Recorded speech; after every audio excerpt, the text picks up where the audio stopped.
Counter terrorism department चंद सालन खां पोइ रेड बुक तैयार करे वरितो। बुक में 93 इंतिहाई घुर्बल दहशतगर्दनि जो इज़ाफ़ो कयो वियो आहे।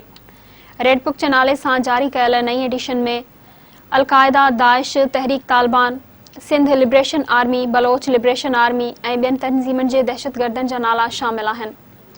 रेड बुक में जंगवी, सिपाह मोहम्मद ऐं लियारी गैंगवार जे दहशतगर्दनि जा नाला बि शामिल आहिनि। लिस्ट में दाइश जा 12, अलकायदा जा 18, तहरीक तालिबान पाकिस्तान जा 23 दहशतगर्दनि जा नाला शामिल आहिनि।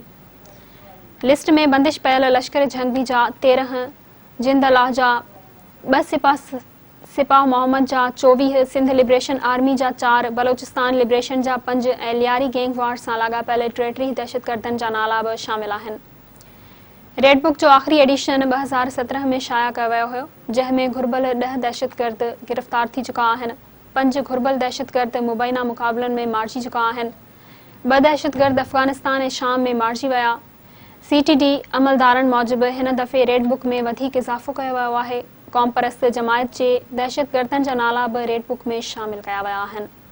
अमलदारनि मूजिबि रेड बुक में इंतिहाई घुर्बल हेड मनी वारनि दहशतगर्दनि जा नाला बि शामिल आहिनि।